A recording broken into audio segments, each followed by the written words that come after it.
सो अभिनय अभिनय Maurya, that is my name. ज़्यादा बड़ा राइटर तो नहीं हूँ, पर कुछ कच्चा पक्का सा लिख लेता हूँ, और आज भी कुछ कच्चे को ही इस इवेंट में पिरोकर पक्का करना चाहता हूँ। Actually based on real story, या फिर कह सकते हैं बेस्ड ऑन रियल इंसिडेंट मेरी लाइफ का। तो शुरू करता हूँ कि एक रोज़ जब किसी बहाने के चलते तो मेरे साथ बेफिक्र घूमने के लिए राज़ी हो गई थी। हाँ, वही एक प्यारा सा रोज़ जब तुमने मुझसे पहले उठकर मुझे हरा दिया था। हाँ, वही एक रोज़ जब मैं कुछ ज़्यादा ही उत्सुक था उस बहाने के साथ तुमसे मिलने को।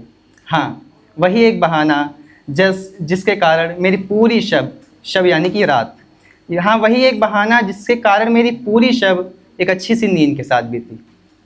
न जाने क्यों मैं उस रोज़ हर रोज़ से थोड़ा पहले उठ गया था। उठते ही नहा धोकर दोबारा खुशी से झूमने लग गया था।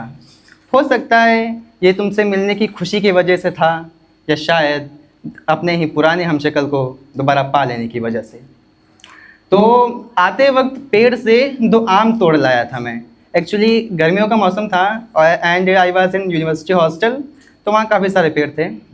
तो आते वक्त पेड़ से 2 आम तोड़ लाया था मैं, मिलने की खुशी के खातिर शायद अपना कॉमन सेंस छोड़ आया था मैं। दूर से देखा तब एहसास हुआ कि जल्दी से दौड़ कर पा लूँ तुम्हें, दूर से दिखने वाला वो नज़ारा इन गीली आँखों में बसा लूँ उसे। तुम्हें देखकर न जाने क्यों बेवजह खुश हो जाता हूँ मैं, खुश ऐसे जैसे जब बिस्तर पर नया कंबल बिछाता हूँ मैं।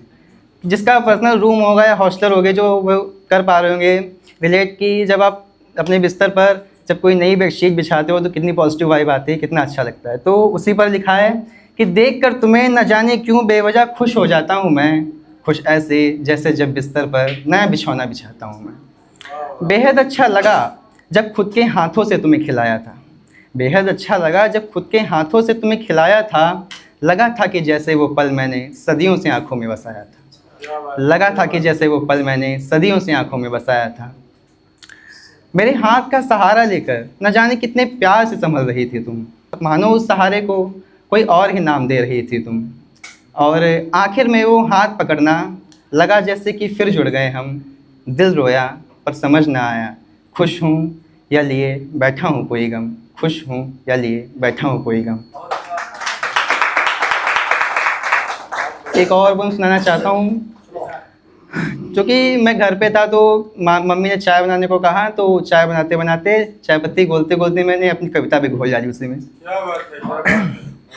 तो शुरू करते हैं कि हाँ, फिर चाय बनाई थी मैंने आज, इंतज़ार में तुम्हारे कि तुम आकर पियोगे और चाय बिना चीनी के मीठी हो जाएगी। ऐसा नहीं कि रोज़ आते हो, ऐसा नहीं कि रोज़ आते हो, यादों का कुछ नहीं कहूँगा क्योंकि वहाँ तो अक्सर आकर छिप जाते हो। हाँ, चाय थोड़ी कड़क पसंद है, ऐसा नहीं कि बना लेता हूँ, पर बन जाती है जैसी भी यादों में उसे समा लेता हूँ, पर बन जाती है जैसी भी यादों में उसे समा लेता हूँ। पता है तुम चाय नहीं पीते, पता है तुम चाय नहीं पीते, क्या कहा तुम ज़िंदगी नहीं जीते। फ़िलहाल पी लेना मेरे हाथों से, फिर याद आऊँगा रातों में, आकर थोड़ा परेशान ज़रूर करना, क्योंकि चाय न बनेगी बिन बातों के। ढूंढने चला था तुमको आज भी मैं, सोचता हूँ पंक्तियों के सहारे ही पा लूँगा, लेकिन फिर एक कविता में मिल सका ना तुम्हारा साथ। हाँ, फिर चाय बनाई थी मैंने आज, हाँ फिर चाय बनाई थी मैंने।